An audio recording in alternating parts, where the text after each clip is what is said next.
Okay, so the most important chapter or section in this chapter is section 8.3, Electron Configurations. You absolutely need to know how to do these. So what an electron configuration is it gives the address of each electron in an atom.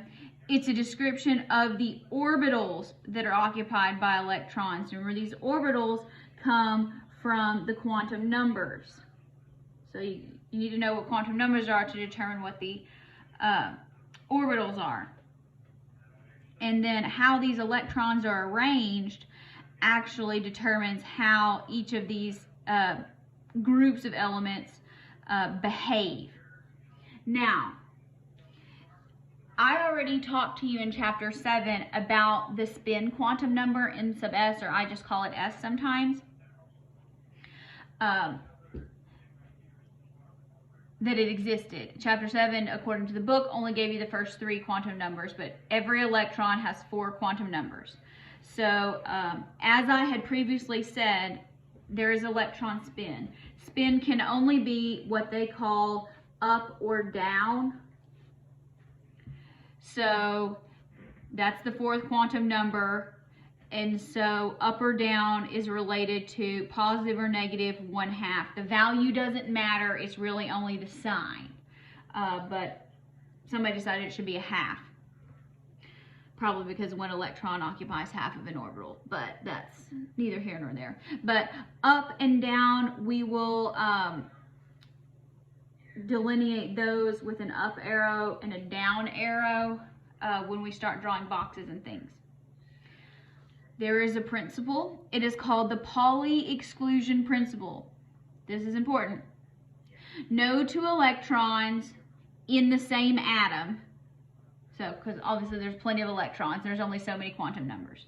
But, so no 2 electrons within the same atom can have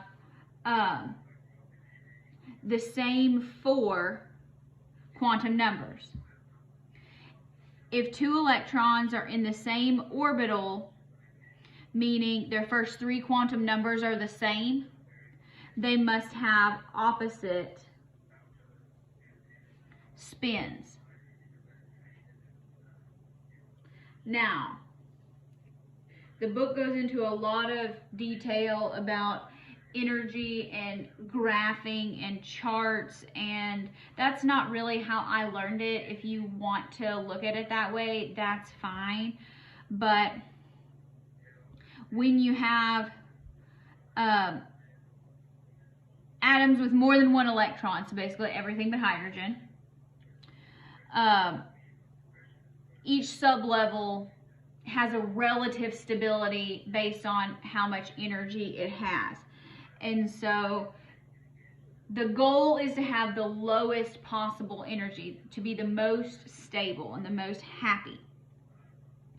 So the lower the L quantum number, so that's the 2nd quantum number, because the first one is N, then there's L, M sub L, and M sub S, or I just call it S.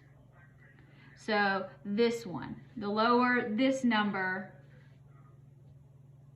the less energy the sublevel has. So the energy of the S orbital, which is an L number of 0, is more stable than a p orbital, which has an L number of 1, is more stable than a d orbital, which has an L number of 2, which is more stable than an f orbital with an L number of 3. So, no 2 electrons can have the same 4 quantum numbers. They can have the same first 3 and then be different with an up or down arrow, or plus or minus a half, depending on your preference. So how electrons behave within the atom. Remember, these orbitals are probability maps. It's where we're most likely to find an electron. It's based on the Schrodinger equation. So there's a process called Coulomb's law. We're not going to do any math with this, at least not for me on the test. There might be a homework problem, but anyway, it says the potential energy of 2 charged particles depends on their charges and on how close or far apart they are, and that is represented by a radius r. So as we know, we learned this in elementary school, if you have two charges that are the same, like charges repel. You put a positive and a positive together, it's hard to make them touch. They're going to push apart. And then unlike or opposite charges attract. So depends on the charges. If they're both positive, they're going to repel each other. If one's positive and one's negative, they're going to attract. That also depends on how close they're together. So if they're real close together and they're opposite, they're gonna stick together. If they're still attracting but the further away, you're gonna get less pull. Try it with magnets, it really does work. And the repulsion also goes the same way. Now, there is a concept also called shielding. Shielding occurs when if you take any electron that is in the atom, and so it's experiencing its attraction to the nucleus. So, you know, any electron has a negative charge. The nucleus is positive, so it's going to be attracted, but it's also repelled by other electrons. So what ends up happening is the lower energy electrons, the ones that are closer to the nucleus, they actually end up screening, so they screen the full nuclear charge from the outer electrons. Where you kind of draw that line, it's a bit nebulous. The book talks about it, but it's a concept that I don't tend to dwell on. You can just know that it exists. Think about like an obstructed view, you know, somebody tall sits in front of you, you know, in a theater. Now, because of shielding, there's also a concept called penetration.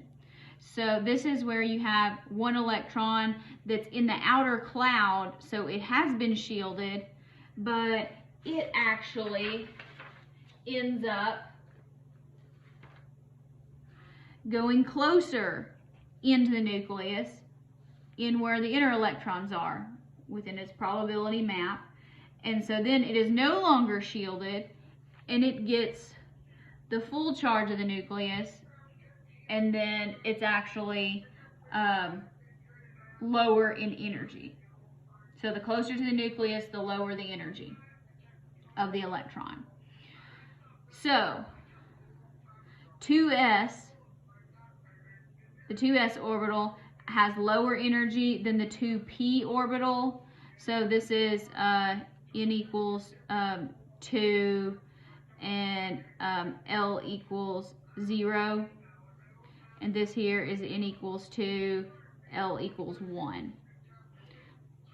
But so the 2s level has lower energy because it can actually get through the shielding effect and experience the full charge of the nucleus.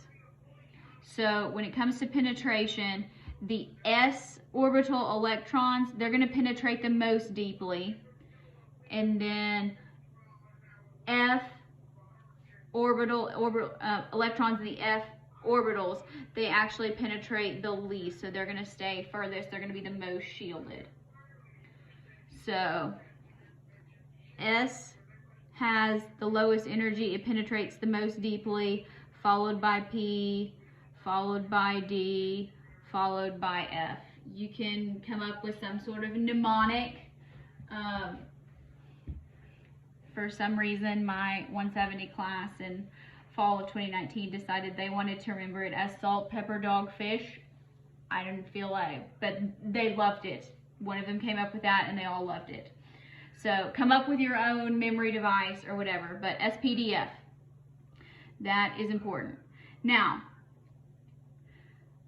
the book will draw you this whole energy diagram and everything. The take-home point is the energy separations, so how much lower or higher in energy these orbitals are, actually becomes a lot smaller once you get into higher energy levels, because they're all high energy, so the differences are very, very relative.